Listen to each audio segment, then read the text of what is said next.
Hi, I'd like to welcome you to this presentation on radical lean transformation. First of all, I'd like to introduce myself. My name is Chris Turner. I'm the Director of Training and Development at Radical Transformation. I'm also the founder of the company. I have over 35 years of experience in the continuous improvement field, ranging from lean to Six Sigma, quality, all those different areas under the continuous improvement banner. So my experience of lean is rather varied and wide.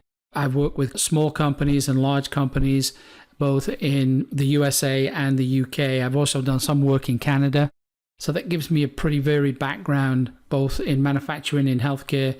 And I've also done some work with some service organizations. So lean is transferable. It can fit into any type of organization. And what I'd like to talk to you about today is radical lean transformation. It's really looking at things in a different way and really taking lean to another level and trying to understand what needs to happen to bring lean to that next level. So I'd like you to keep an open mind. This is going to be an interesting three-part series. This is part one. The term lean was coined in an age when Japan was kicking everyone's butt and dominating world markets. The term lean reflected the need to improve productivity and was really associated with key phrases such as reduce cost and increase profit, doing more with less, and eliminate waste, or muda. Now the problem is that these phrases are stereotypes, and stereotypes are generalized misconceptions which are based on a sliver of truth.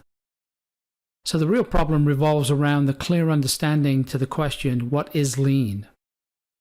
If you ask 50 people to explain lean principles, you'll probably hear many different answers.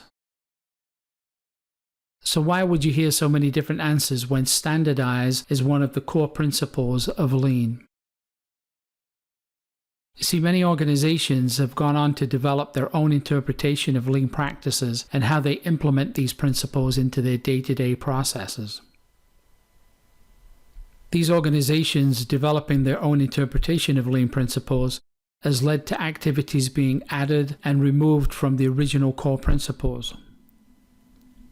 This has occurred to the point where the original principles are now virtually unrecognizable. And over the years, this misinterpretation has been responsible for lean principles becoming diluted and becoming more diluted as we get further and further away from the original senseis that really developed these practices. Now, this has muddied the waters for all new lean practitioners because what are they learning? How are they learning? Who are they learning from? And where did the people that they're learning from get their information? So this has really made it very unclear as to what the original or the core principles were from the very beginning. So let's take a trip back through our recent history to see what has happened to these types of organizations. How are they dealing with the challenges of the 21st century marketplace at the local, the national, and the international levels? How did companies manage before, during, and after the 2007 and 2008 global recession? And were lean principles directly responsible for the turnaround of most companies? These and many more questions will be answered as we go through this three-part series of the presentation. Prior to the 2007-2008 recession, many companies were carrying excesses, which caused them to become bloated and fiscally unhealthy. And you can see that a lot of these excesses were directly related to lean principles and what lean principles are focused on. Excessive waiting time, long cycle times, excessive inventory, excessive overhead, which led to higher costs and also lower profits. And you can also see one there called fake lean, which I'm going to talk about later on in the presentation. Today, many companies are healthier because they've trimmed the excesses to become leaner and fiscally sound organizations. There's less waiting time, shorter cycle times, they've reduced their inventory, they've reduced their overheads. This has led to lower costs and higher profits. In fact, many companies that wouldn't trim down during the recession have either disappeared or were acquired by other companies. In today's economy, companies have been forced to trim the excesses throughout their organization So they've cut costs, they've reduced their overheads, they've learned how to do more with less people, and they've increased productivity. According to Standards & Poor's rating services, at year-end 2014, nearly 2,000 U.S. non-financial companies held a total of $1.82 trillion in cash and short-term and long-term investments. You can see that on the image on the right-hand side of the screen. Now, the amazing thing is this is almost a 5% increase over the 2013 numbers. Many companies achieved the primary goals that lean manufacturers have been striving for without actually implementing lean principles. So this raises a very important question. If companies are trimmer and leaner, then what are the critical challenges for businesses in today's economy? According to a 2014 article in Manufacturing Business Technology magazine, there are 3 top challenges for companies today. The number 1 challenge is regulatory compliance and traceability. Now, nearly every type of manufacturer faces increasing regulations aimed at everything from ensuring product safety to managing disposal and reclamation procedures. Number 2 is keeping products relevant.